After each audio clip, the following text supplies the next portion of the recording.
क्या अरविंद केजरीवाल के गिरफ्तार होने से भारतीय जनता पार्टी यह चुनाव हार सकती है?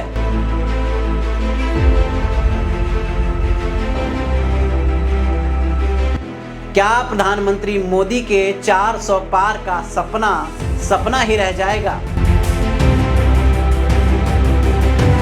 क्या भारतीय जनता पार्टी ने अपने पैर पर ही कुल्हाड़ी मार ली है?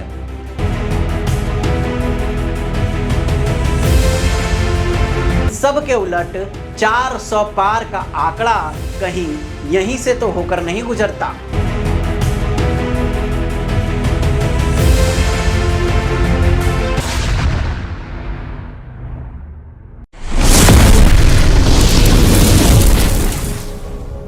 नमस्कार, मेरा नाम विशाल सिंह है और आप देखना शुरू कर चुके हैं द हेडलाइन की खास पेशकश खबर सियासत की।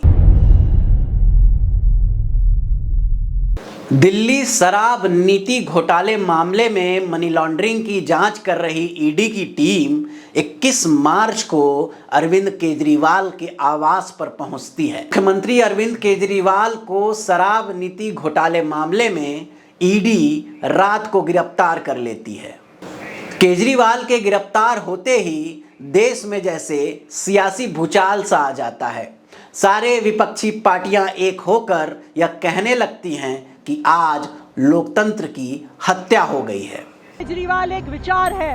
अगर आपको लगता है कि एक अरविंद केजरीवाल को गिरफ्तार करके आप इस विचार को खत्म कर सकते हो तो आपको गलत लगता है। 22 मार्च को कोर्ट अरविंद केजरीवाल को 6 दिन की रिमांड पर भेज देती है, यानी 22 से 28 मार्च तक अरविंद केजरीवाल ईडी की गिरफ्त में रहते हैं। 28 मार्च को अरविंद केजरीवाल की गिरफ्तारी एक्सटेंड यानी बढ़ाकर 1 अप्रैल तक कर दी जाती है।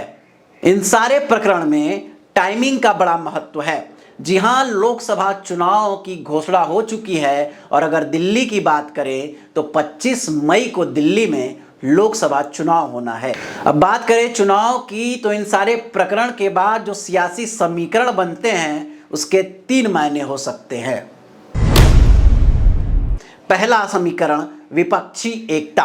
यहां अरविंद केजरीवाल के गिरफ्तार होते ही सारी विपक्षी पार्टियां एक सुर में यह बोलने लगती हैं कि यह लोकतंत्र की हत्या है और भारतीय जनता पार्टी चुनाव से डरकर अरविंद केजरीवाल को गिरफ्तार कर रही है। अगर सारे विपक्षी पार्टियां एक होकर अरविंद केजरीवाल का सपोर्ट कर रही हैं तो क्या इसमें एक आंदोलन का माहौल बनाया जा सकता है? और अगर ऐसा होता है तो भारतीय जनता पार्टी को इससे कहीं ना कहीं नुकसान हो सकता है। बात करें दूसरे थ्योरी की तो क्या अरविंद केजरीवाल के गिरफ्तार होने से अरविंद केजरीवाल के समर्थन में एक ऐसी आंधी चलेगी जिससे कहीं ना कहीं भाजपा को नुकसान हो सकता है। अगर हम बात करें अरविंद केजरीवाल के पार्टी की तो दिल्ली और पंजाब में उनकी सरकार है। क्या अरविंद केजरीवाल के गिरफ्तार होने से उनके समर्थन में दिल्ली और पंजाब में कुछ सीटें निकल सकती हैं? और अगर ऐसा होता है तो भारतीय जनता पार्टी को कहीं ना कहीं नुकसान उठाना पड़ सकता है।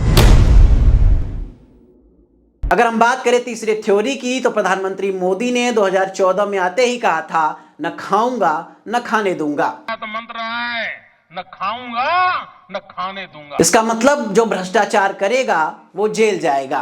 तो क्या देश में माहौल है और लोगों तक जन जन तक यह बात पहुंच रही है कि जिसने भ्रष्टाचार किया है वो जेल जा रहा है? और अगर ऐसा होता है, लोगों के नस में ये भावनाएं होती हैं तो कहीं ना कहीं भारतीय जनता पार्टी को 400 पार जाने से कोई नहीं रोक सकता। अरविंद केजरीवाल के गिरफ्तार होने से सियासी समीकरण का ग्राफ कैसे बदलता है वो तो आने वाला वक्त बताएगा। तो मुझे दीजिए इजाजत और ऐसे सियासी खबरों के लिए सब्सक्राइब कीजिए हमारे चैनल द हेडलाइन को। तब तक के लिए राम राम, जय हिंद।